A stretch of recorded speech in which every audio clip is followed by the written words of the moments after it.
What's up everybody, welcome back to my fitness channel, and today it is once again leg day, guys. If you're new, then welcome. This channel is all about working out, nutrition, posing, anything and everything having to do with bodybuilding. I upload training videos daily, but I also upload other videos throughout the days and the week, so make sure to hit that bell icon to stay notified when I do upload new content.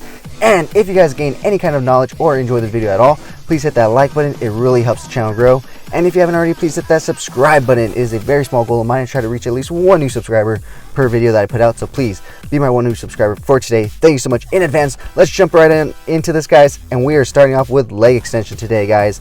And as you can see, we did 5 sets, 2 warm-ups, and 3 working. The final one was one of those classic drop sets that I'm always doing in my leg extension workouts, where you drop, you do the heaviest to failure on your reps, then you drop that, the next weight down, failure, drop, drop, drop without any breaks until you're at the very last weight, or the lightest weight that you can go. So after that, we went ahead and did some abduction machines.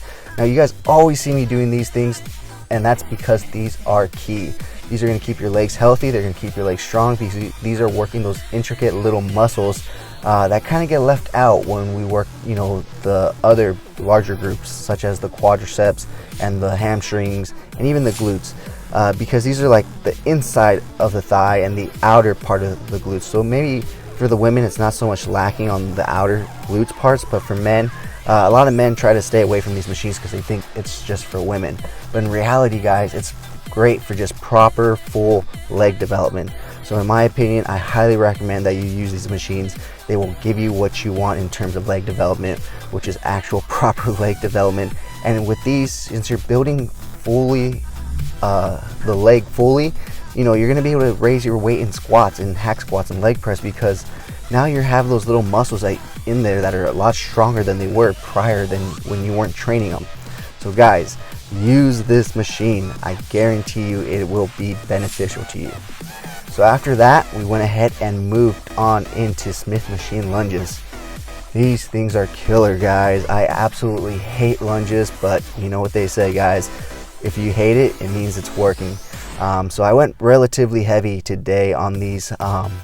Even though it was a volume workout, it was still early in the workout and I wanted to get one good heavy lift in. So that I went ahead and made it this one right here. So as you can see, I am going relatively low, but I'm not going all the way down, simply because this is pretty heavy, and it was just hurting, guys. I'll be honest, it was hurting. I collapsed after the second and third set. Not passed out, but like the second I got out from under that bar, I sat my ass down and I took a breather for a decent amount of time. But guys, the key to this is to make sure you keep your knee behind your toes. You don't want to overextend your knee, because then you just run into a lot of issues. You're going to overstretch, you can tear something.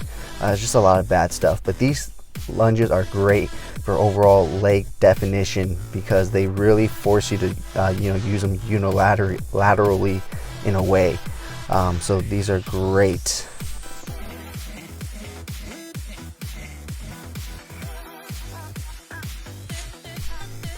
Alright guys, so after lunges we hit some hack squat, but we did it in a very special way. I learned this variation from King Kamali, and if you don't know who he is an IFBB pro bodybuilder, so he definitely knows what he's talking about. But this is a variation on his King Kamali press, which is done on a leg press and done at a slower tempo, but this is essentially the same thing, just done on a hack squat. So you're going to start with your feet together, down low, and you're going to do 10 reps. And then after that, you're going to try to not rack the weight, but just simply shift your feet into a duck position, which is then just them pointing outwards with your heels touching at the same low position, and you're going to hit 10 reps of that. And then after that, without taking a break, once again, you're going to switch foot position, but this time you're going to go with a higher stance and a wide stance. So as you can see here, I go higher up and wider right here, and then you go straight into it, and you're going to do 10 of these. By this point, your legs should be feeling the burn really, really good, because at this point you're going on to 30 reps. But after this, you still have one more foot position. After this, you go to the classic shoulder width foot position and you hit 20 reps. That's right, guys, 20 reps. So a total of 50 reps in this. Your legs will be pumped. I had to take a little quick break after I hit a few, because the knee wraps were a little too tight. They were starting to cut circulation off on my legs. So I had to like really just stop for a second and take them off. But yeah, see, here I am taking them off. But like I said, guys, you want to try to do this as continuously as possible to get the most out of this exercise. But once again, even if you take a short little pause and break in between, it's fine. It's okay that you're not going to be that negatively affected if you take a small break in the middle of a set, guys. It can actually help you, because then you can save up a little bit of energy and maybe you hit 2 or 3 more reps opposed to that one that you had left in the tank. So it's okay to take a small break, guys. Just don't go on your phone and start taking a 5-minute break in the middle of a set.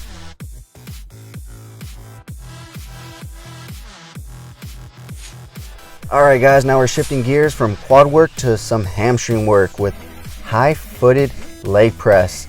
So if you haven't caught on, your foot position is very key. So when you're doing the leg press, the lower you are, the more quad dominant the exercise is going to be. The higher foot position you do, the more hamstring dominant the exercise is going to be. So here I am doing a high foot wide leg press in order to really hit those hamstrings. I went relatively light because I am still feeling my inner thigh. It's still really tight, so I'm trying to still work that out.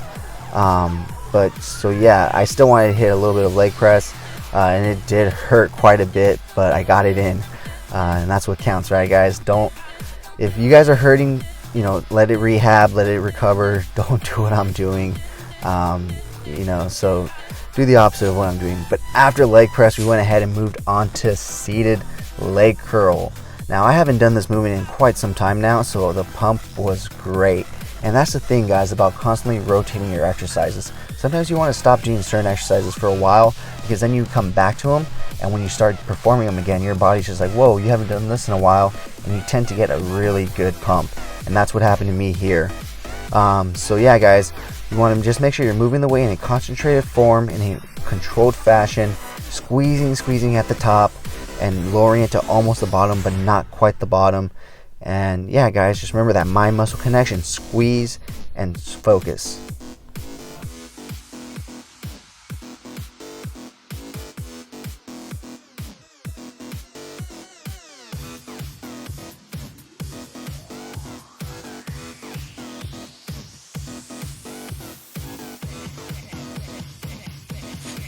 Alright, so up next we have lying leg curl, guys. Another classic move that's just great for those hamstrings. But the thing is, you just want to make sure that you're controlling and squeezing at the top. Like I said before, the main thing that you need to be focused on when you're working out is getting that squeeze and the contraction in that muscle group that you are working, because that's what's essentially building and tearing the muscle apart and getting you what you want. Little half-fast reps aren't going to do it. So after that, we moved on to standing leg curl, and this is the final movement we did before moving on to calf work and then heading home. So I've been doing this recently quite often, so you guys should know how to do it. Just like I said, same as the other two hamstring workouts, you want to make sure you're controlling the weight all the way up and all the way down. You're not just throwing it all around. You're not using your body to lift it and whatnot. So yeah, guys, that's basically it for this leg day for the main part. Now we're going to move on to calves after this.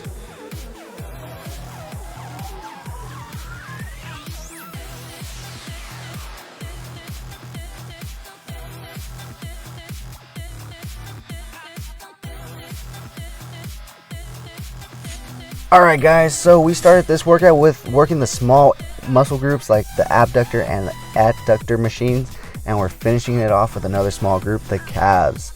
Now these death presses were instrumental and key to my calves growing from the 2019 to 2020 season. I did these 6 days a week, either on the leg press or on the seated calf raises. And yes, 6 days a week. I did them every day except for my rest day on Sunday, and then eventually on my rest day on Wednesday. But that's what got them to grow. And these things burn, guys. But like I said, that's what got them to grow. So if you want the secret to big calves, if you want the secret on how to grow your calves, it is these death presses. You're going 4 sets, 100 reps, toes in, toes forward, toes out, and toes forward once again. But when you're doing it on the seated leg or the seated calf press or raises, you're just going to do the regular footing. It's only on the press right here, on the leg press, that you're going to do the variation on the foot press. So guys, with that being said, that wraps up this workout. I hope you guys enjoyed it, and I hope you guys try it. If you guys do, let me know down in the comments below. If you guys enjoyed this video, please remember to give it a like, share, and subscribe, and I will talk to you guys in the next video.